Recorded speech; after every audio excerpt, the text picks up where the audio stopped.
नमस्कार, मैं हूं आकर्षण उपल और इस समय आप ये सीधी और बड़ी खबर देख रहे हैं IBN24 पर। करनाल का जश हत्याकांड जिसने हर एक आंख को नम कर दिया, बच्चे से लेके बुजुर्ग तक, महिला से लेके पुलिस अधिकारियों तक, सब इस बात को सोचकर हैरान हैं और परेशान हैं कि आखिर इंद्री के गांव कमालपुर रोडान का रहने वाला 4 साल का, महज 4 से 4.5 साल का जो जश है, उसकी हत्या किसने की। कल जश का संस्कार कर दिया गया। 2 दिन पहले खबर आई थी कि जश को कोई बाबा उठाकर ले गया है। किडनैपिंग से जुड़ा हुआ ये मामला हो सकता है। करनाल पुलिस पूरे तरह से इसी यानी कि उम्मीद को लेकर जुट गई कि जो जश है उसकी किडनैपिंग हुई है, बाबाओं ने उसे किडनैप कर लिया और उसे जल्द से जल्द ढूंढा जाए। लेकिन IBN24 पर हम आपको वो बड़ी खबर, वो बड़ा अपडेट देने जा रहे हैं जिससे पता लगता है कि आखिर जश की हत्या किसने की, क्यों की, कौन हत्या करने वाले थे और आखिर करनाल पुलिस अभी तक इस मामले में खुलासा क्यों नहीं कर पाई है। आखिर क्यों पता नहीं लग पाया कि जश, जिसका शव उसके घर से महज कुछ मीटर की दूरी पर पशुओं के शेड के ऊपर से मिलता है और पशुओं का वो शेड सिर्फ 2 घरों को जोड़ता है, जिसमें से एक घर खंडर बन चुका है और दूसरा घर है जश के चचेरे ताया का, जिनका नाम राजेश है। फिलहाल राजेश को करनाल पुलिस की CIA शाखा ने डिटेन किया हुआ है पूछताछ के लिए। राजेश की पत्नी, राजेश की मां भी करनाल पुलिस की हिरासत में है, पूछताछ चल रही है। लेकिन अभी तक करनाल पुलिस की ओर से इस मामले का खुलासा नहीं किया गया है कि आखिर जश की हत्या किसने की। जश की हत्या किसने की, इस बारे में IBN24 के पास जो अपडेट है वो आपको जरूर बताएंगे। लेकिन उससे पहले ये मुस्कुराता हुआ नन्हा सा चेहरा जरूर देखिए, जो अभी जीना भी जिसने शुरू नहीं किया था। महज 4 से 4.5 साल का जो ये जश है, किस तरह से अपनी जान गंवा चुका है। जान इसलिए गंवा चुका है क्योंकि पहले खबर ये आई थी कि परिवारों के अंदर रंजिश है और ये नन्हा मुन्ना जो जश है अपने परिवार की आंखों का तारा है, जिसके पिता 3 से 4 महीने पहले अमेरिका चले गए थे।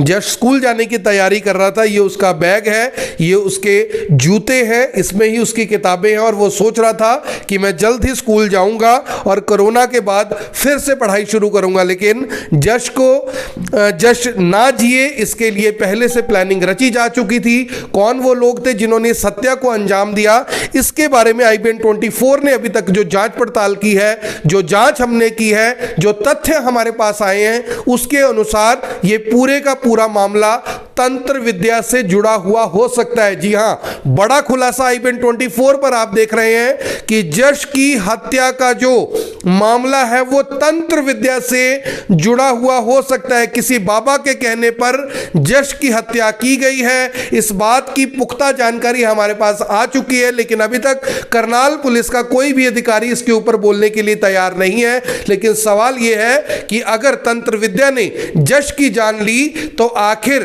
पुलिस किस बाबा की तलाश कर रही थी। जिन बाबाओं की तलाश की गई उनसे क्या जानकारी हासिल हुई, क्या पुलिस गलत तरीके से हाथ पैर मारती रही, क्या पुलिस को अंदाजा नहीं हुआ कि मामला किसी और चीज से जुड़ा हुआ है। क्योंकि वैसे तो कहा जाता है कि पुलिस रस्सी का सांप और सांप का रस्सी किसी भी तरीके से बना देती है। लेकिन जश को बचाया जा सकता था या नहीं बचाया जा सकता था, इस बात का फैसला आपने करना है। क्योंकि पोस्टमार्टम रिपोर्ट के अनुसार जश की हत्या परसों रात को 10 बजे से लेके सुबह यानी कि तड़के 2 बजे के बीच में हुई है। यह अपने आप में बड़ा अपडेट है कि रात 10 बजे से लेके तड़के 2 बजे के बीच में जश की हत्या हुई है। तो सवाल यह है कि 3 बजे से जो जश गायब था वो 10 बजे तक कहां था। अगर पुलिस अपनी जांच को सही दिशा में घुमाती तो क्या जश को बचाया जा सकता था। अगर पुलिस सही दिशा में अपनी जांच को लेकर जाती तो आज शायद जश हम सब के बीच में जिंदा होता। महक मेरे साथ है। महक, जिस तरह से तंत्र विद्या से जुड़ा हुआ ये मामला पता लग रहा है कि रंजिशन ये सब हुआ होगा, इस बात की संभावना कम लग रही है। अब तंत्र विद्या से जुड़ा हुआ जो ये मामला है वो लग रहा है, क्या लग रहा है आपको? सर, तंत्र विद्या जो आपने बताया, पहले तो मैं ये बताना चाहूंगी, जो कल भी मैंने स्पॉट पर भी जाकर बोला कि ऐसे बड़े मामले हम सावधान इंडिया जैसे बड़े बड़े शोज में देखते हैं, क्राइम पेट्रोल में देखते हैं। और क्राइम पेट्रोल तो मैं भी बड़े इंटरेस्ट से देखती हूँ, क्योंकि जब हम, आपको भी सर मालूम है कि आधे घंटे का एपिसोड देख लें तो हमें लगता है कि नहीं, पूरा एपिसोड देखना है कि आखिर हुआ क्या है। और यही इस मामले में भी हुआ है। पूरी दुनिया, जिन्होंने भी, जहां कहीं भी, चाहे फॉरेन हो, इंडिया हो, किसी ने भी ये खबर देखी है, हर कोई नजरें गड़ाए बैठा है कि आखिर जश की हत्या किसने की है, कैसे हुई, किस वक्त की गई, और जैसे कि आपने बताया कि रात 10 से 2 बजे के बीच में की गई है। अब इसमें तंत्र विद्या का क्या रोल सामने आता है वो पुलिस बाद में बताएगी, लेकिन अपने आप में एक बड़ा मामला जरूर है, क्योंकि क्राइम पेट्रोल में हम ऐसे ऐसे मामले देखते हैं कि किसी बच्चे की बलि दे दी जाती है कुछ हासिल करने के लिए। ये बड़ी बात है कि बच्चे की बलि दे दी जाती है कुछ हासिल करने के लिए, लेकिन बच्चे की बलि किसने दी, कौन हासिल करना चाहता था, क्या हासिल करना चाहता था, यह अपने आप में बड़ा सवाल है। और बताया यह भी जा रहा है कि तंत्र विद्या का काफी ज्यादा जो लगाव है वो राजेश की पत्नी रखा करती थी। यह खबर सामने आ रही है कि जो राजेश की पत्नी है वो तंत्र विद्या के चक्कर में पड़ी होती थी। जब आप कल इंद्री के कमालपुर रोडान गांव में गए, वहां पर भी जैसी हमारी आपकी बात हुई, लोगों के बीच में यह चर्चा थी कि वहां पर तंत्र विद्या को लेकर, काले जादू को लेकर, बली वली को लेकर काफी लोग एक्टिव रहते हैं। बिल्कुल, और ना सिर्फ इंद्री के लोग, ये आसपास के लोग भी कहते हैं कि इंद्री में बहुत सारे लोग ऐसे हैं, बहुत सारे बाबा ऐसे हैं जो ये काम करवाते हैं, लोगों को अपने झांसे में फंसाते हैं कि आप किसी की बलि दे दो, किसी की हत्या हम कर देंगे, उसके बाद आप जिंदगी में कुछ भी हासिल करना चाहें वो आपको मिल जाएगा। अब यहां पर बात यह है कि राजेश की पत्नी है, उनकी ऐसी क्या इच्छाएं थी जिसको लेकर उन्होंने ये काम किया। हालांकि हम पुख्ता तौर पर यह जानकारी नहीं दे रहे, लेकिन जो सोर्सेज हमें बताते हैं उसके आधार पर हमने बताया कि मामला तंत्र विद्या से जुड़ा हुआ हो सकता है। मामला तंत्र विद्या से जुड़ा हुआ हो सकता है। और यहां पर खबर यह भी है कि इस पूरे मामले में राजेश को पूरी जानकारी नहीं थी। इस पूरे मामले में राजेश को नहीं पता था कि यह सब कुछ होने वाला है जब उसको जानकारी मिलती है। हालांकि कल राजेश ने मीडिया के अंदर यह बयान जरूर दिया था। उसने कहा था कि मेरी मां और मेरी पत्नी भी इस मामले में अगर शामिल हो तो उनको भी सजा दी जाए, यानी इशारा कल राजेश ने भी कर दिया था। लेकिन फिलहाल की जो IBN 24 के पास अपडेट है उसके अनुसार अभी तक राजेश की सीधे तौर पर कोई इन्वॉल्वमेंट सामने नहीं आई है।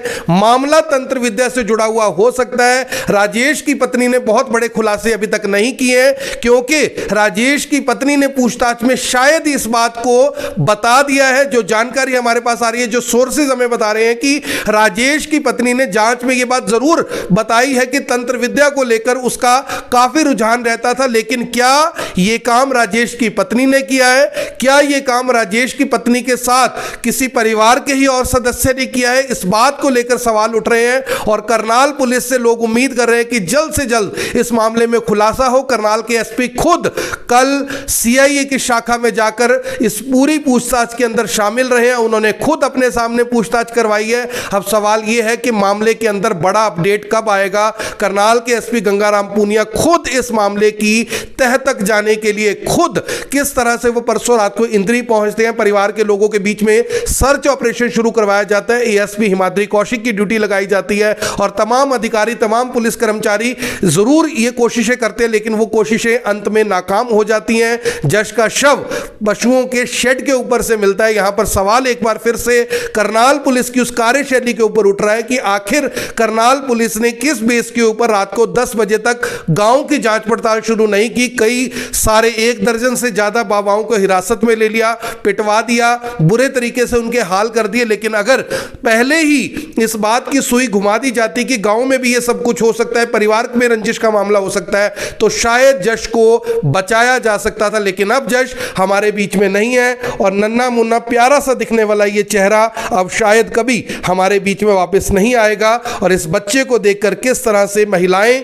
खास तौर पर हमें बार बार मैसेज कर रहे हैं कि इतने छोटे बच्चे को आखिर क्यों मार दिया गया, किसने इसकी हत्या की। और ये नन्ना मुन्ना सुंदर सा बच्चा, भगवान करे कि इस बच्चे को अपने चरणों में स्थान दे, ये बच्चा ऊपर जाकर ये सोच सके कि ठीक हुआ मैं इंसानों की इस दुनिया से आ गया। क्योंकि जानवरों के बीच में भी जानवर अपने बदले इस तरह से नहीं लेते कि किसी के बच्चे को खा जाए, लेकिन इंसान है, जब तक वो इंसान से बदला लेने के लिए उसके परिवार के किसी शख्स को मौत के घाट नहीं उतार देता, शायद उसे भी तब तक चैन नहीं आता। मेरी आप सभी लोगों से अपील, जो भी लोग इस वीडियो को देख रहे हैं इसे साथ के साथ जरूर शेयर करें।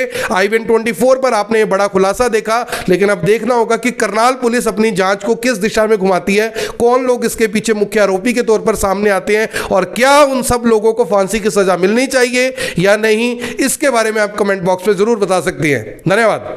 अब यहां तक आ ही गए हैं तो हमारे चैनल को सब्सक्राइब जरूर करें और नीचे दिए गए बेल आइकन को जरूर दबाएं ताकि हर खबर सबसे पहले पहुंचे आप तक।